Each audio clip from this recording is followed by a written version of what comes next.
Welcome to the London Free Press Podcast. I'm your host, Rachel Gilbert. London has been talking about downtown revitalization for years, even decades. And of course, much of that has already been done to attract people to work and shop and play downtown. We've done a lot so far, but there is more coming. And today I'm talking with London Free Press reporter Norm De Bono about the pending population boom. Hi, Norm. How are you? Great, Rachel. How are you? I'm good. I'm good. So let's talk about this pending population boom. Why are we expecting this? If you've been downtown at all, certainly you must have seen, Yeah. there's a few high rises going up, right? Well, first of all, in your intro, you talked about how we've been talking about downtown revitalization for years. And I got to tell you, I've been in London for 28 years now. And I think one of the first stories I did at the Free Press was about the convention center going downtown, the Covent Garden Market being rebuilt downtown. And then there was, of course, the whole Bud Gardens. So, this has literally been going on for decades, that there's been this thrust to reinvest in the core with major commercial developments and public developments like the Convention Center, now RBC Place, the Covent Garden Market, RBC, and the Budweiser Gardens. And of course, recent years, there's also been the Dundas Place, a significant revitalization of the street. They've had waterfront redevelopment plans that may pan out in the future. So this has been at the forefront for London as a development issue for 20, 30 years. Yeah. And so, and for someone who's downtown a lot, like I am, and others, it'd be very easy to be skeptical, to say that's just not working. Like, we still have we have a serious homelessness problem. We have a serious mental health issue playing it out in the streets of downtown. I speak to downtown businesses, retailers regularly, and the windows are broken and people are coming in off the street, and there's vandalism and there's vagrants sleeping in their doorway, and they're very cynical about it. But despite that perception, not reality, if you speak to downtown London or Main Street London, they'll say that they're still getting a significant amount of retailers investing in the core, which might be hard for us to believe. But I think 2022, there were more than 30 new retailers downtown. Now, they lost about a dozen or 15 or so, but there's still a gain there. They saw more retailers going to the core area. And if you go downtown, it's true. You see new shops open, new retailers and restaurants, cafes, a lot of shawarma joints. So, there is this flux. There's this energy downtown. There's this give and take, which is kind of interesting. And I don't really understand it, but I observe it. And on the backdrop of that, you have high-rise development, which could be the biggest significant driving factor when it comes to actually impacting whether our downtown is going to change or how it's going to change. So we've had several high-rise developments recently. Renaissance Towers, 2 major towers. Drulo built 2 major towers on Dundas Street. Those are years ago. We don't even count those anymore. But there are I think about I have the stats, but they're not top of mind. So I'm going to have to check. So you can refer to your notes if you need to. You're very kind. That's how it happens when you're old. But we have 4 towers under development right now that are being constructed. We have 6 or 7, and that's just in the core area. We have even more proposed down Rideout, proposed for the East End, which is near the core, like east of Adelaide. There's more coming. We have the South Street Hospital site, former South Street Hospital site, which has a lot of social housing planned for it. There's some community groups coming together to build social housing, nonprofit housing, and affordable housing, but also Medallion's building up 2 towers there with hundreds of units. So we're seeing a massive investment in residential development, high-rise residential development in and around downtown London. It's also happening elsewhere. North London has several towers proposed. South London has towers proposed as well. But for the sake of this conversation, we'll talk about the core area. So, 4 under construction right now. Most impressive is, of course, the development on King Street, right across from the Covent Garden Market, being built by York Developments. That's going to be a high-end unit. They're going to have high-end units there. Recently, it was Southside, I believe, opened a tower on York Riverwalk, which is beautiful and is very, really in demand because it's a beautiful and it overlooks the water, and hearing a lot of great things about that. So, and those are that just opened recently. So we have 4 under construction. We have about 6 or 7 more coming in the core area alone, and those, each of those have hundreds of units attached. So as I sort of look back through my notes here, as you've graciously allowed me to do that, because I can't remember numbers. There are about 1,600 new homes, new units under construction, and about 2,100 more are on the way. So that is 1,600 coming, 2,100 planned. That's 3,700 just basically in the pipeline being developed now. We now have about 8,000 people living in downtown London in more than 5,000 homes. But Wow. when you talk to downtown London and when you talk to building and development groups, they do forecasts and they figure that they're calculating that of that 8,000 people now living downtown, it's going to grow by about 50% by 2026. So about 4,000 more people within the next 3 to 4 years. That's So amazing. it is amazing. And if you go to planning committee and you follow the pipeline of development in London, you believe it. I mean, I kind of believe that where it's going to happen because there seems to be an interest. So I'm like you, like I'm just a guy who lives here, works here. So I go to the development community and I say, why are you guys building downtown? I mean, Yeah, you that was have my next homelessness. question. What are the Yeah, benefits for developers, doing it downtown versus North London or anywhere else in London, yeah. right? We have poverty issues. We have homelessness. We have mental health issues. We Mm-hmm. don't have a real infrastructure for shopping, like grocery shopping or even retail. Really strong isn't strong in the core anymore. Right. It is an entertainment district. It's been a restaurant district. But when you go to them, they say that they still have a faith and there still is demand. I don't really understand why, but people do want to live there. And buildings go up. They are being leased. They're being rented out. Their condo units are being sold. They, I am hearing that they believe that the homelessness and mental health issue is that agencies in the city are trying to tackle it. They are putting Mm-hmm. a dent into it. It's a long way to go. No one's going to try to sugarcoat that. Sure. But that is top of mind and work is being done and they're encouraged by that. And they're also, but I'm in my story that I wrote, the term energy, the term vibe is very prevalent. And you can't define that. You can't really understand or explain it. Mm. It's people, It's like an people do feel, intangible thing. yeah, and it's Yeah. there and they feel it and they sense it. So I talked to one agency that you asked about, which is City Match. City Match is Julie Simpson is the principal in that, and they work with Western, we work with LHSC and St. Joe's, and they work with private business and industry. When someone is bringing executives here, or they help place them, they transition them into the community. It's a support business, and Mm-hmm. she's very busy. And she is, she'll put people anywhere they want to go. She shows them the city, and she says overwhelmingly, people do want to stay in the downtown. Not always. Some people want to go to the burbs, but people are Sure. just in the core. And the reason is because newcomers are often coming from large cities.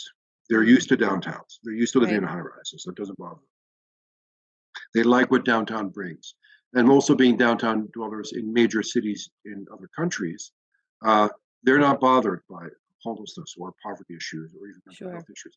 They're used to that, and they know that communities are dealing with it, and they also know it's global. That we're not unusual in that sense. So others are. Right. Well, if they're coming from major cities and other countries, maybe they think London's downtown is more small town, right? Yeah, Because than what yeah, they're it's even used to, better. for sure.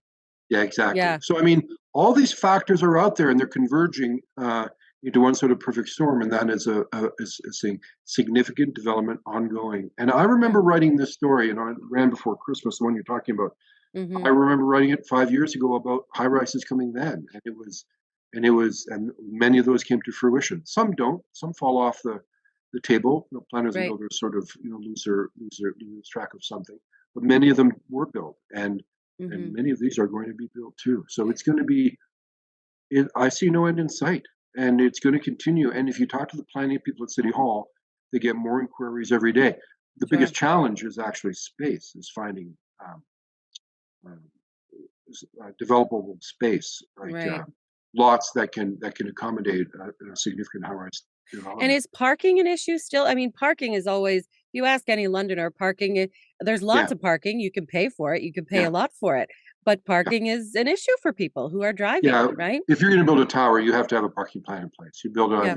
You build it partially underground, or you buy adjacent sites. You develop parking garages there. So that's very much part of the plan. And you're right; it's very expensive, but that has to be part of the development. I actually think the city won't really approve a high-rise development unless there is a parking solution built into that. Mm-hmm.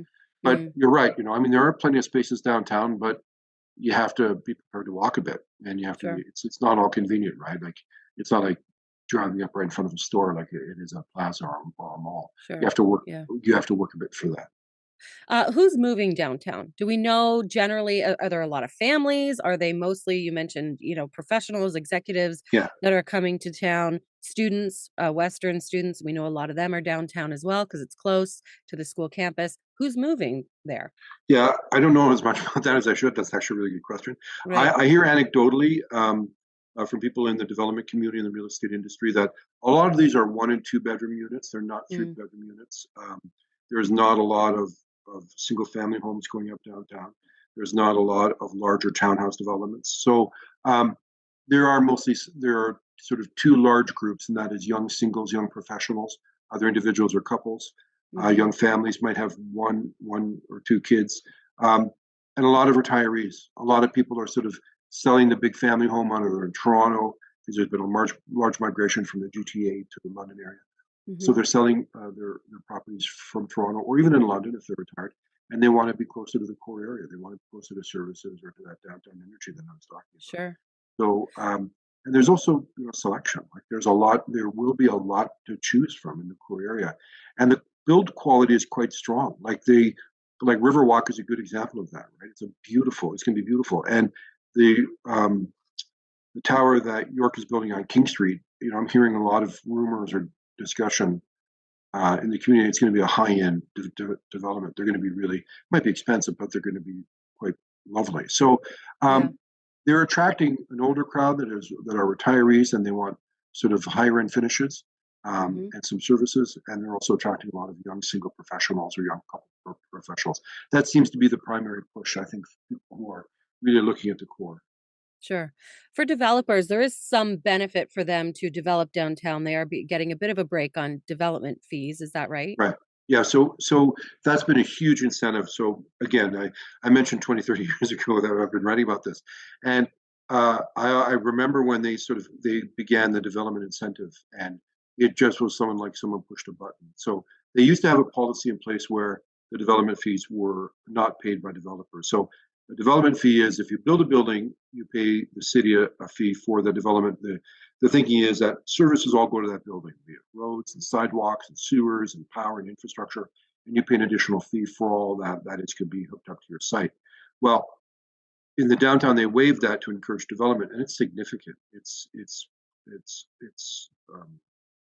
Well, I mean, if you look at collectively, I think some numbers were that it saved millions of dollars. Developers saved millions of dollars in recent developments in the core. It's a great incentive. It is, and it worked. Worked like a charm. So they changed it recently, though, in that sense that developers now have to pay it, but then they're paid it back. They're refunded over a 10-year period because there was some sort of concern that do we really need this anymore? It's work. We've had a lot of high-rise development downtown. We also have the waiving of incentives for development incentives for Old East Village and for the South Street Hospital site, which I mentioned earlier. Now, it's important for me to note here. It's not that the city goes without these monies, it's that other ratepayers pick up the tab. So the city will not go without that money, but the developer doesn't pay it for the high-rise downtown. But the people in the suburbs or commercial properties, they will end up. Sure, but like I said, that they is get now their being money renewed. anyhow. Yeah, they do. And we pay for it, but it would seem to be it's support in innovation and community building, and it's worked. It's worked pretty well.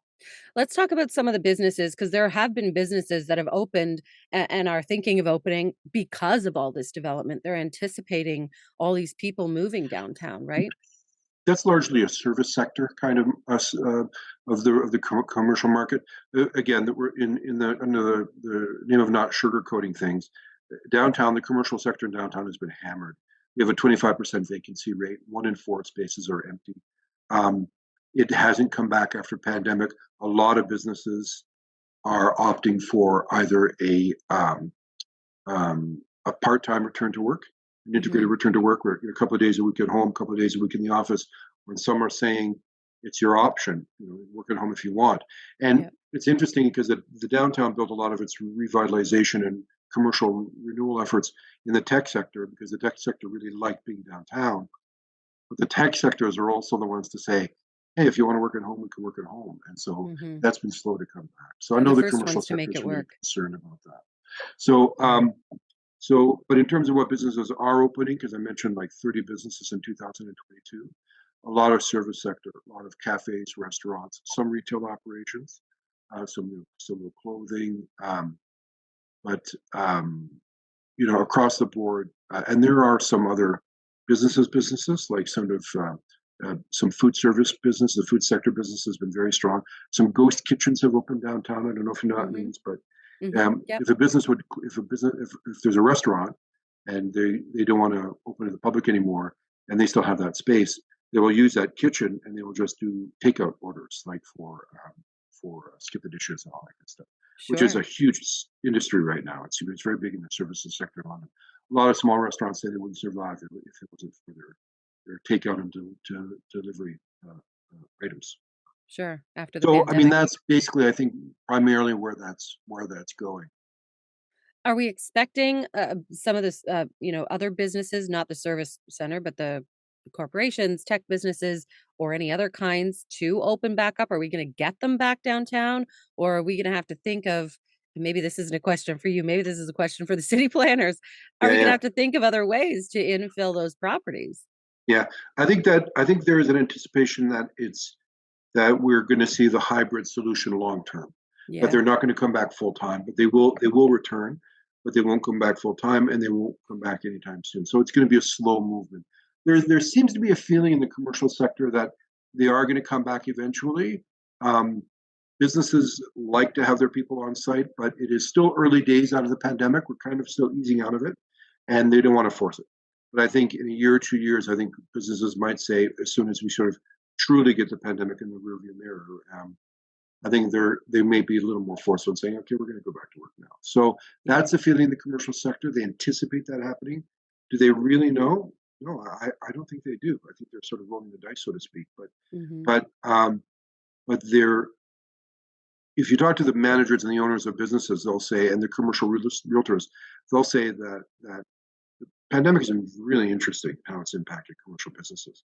It's empowered some workers, but it has businesses have lost their corporate culture, an office culture. Hmm. That dynamic you get from working with people every day in the office, some good, some bad, but it does create sort of a sense of who and what you are as a business, and that's being eroded. I think there's no concern about it. So I think longer term you might see a harder line in return, but I don't think it's going to happen anytime soon. Yeah, we'll have to see how that shifts and how everybody Yeah, adjusts to it for sure. Well, and certainly we're going to see a lot of construction in the downtown for the next several years, and yeah. we'll be following your stories on this at lfpress.com. Thank you so much, Norm. Rachel, thank you very much. I appreciate your time.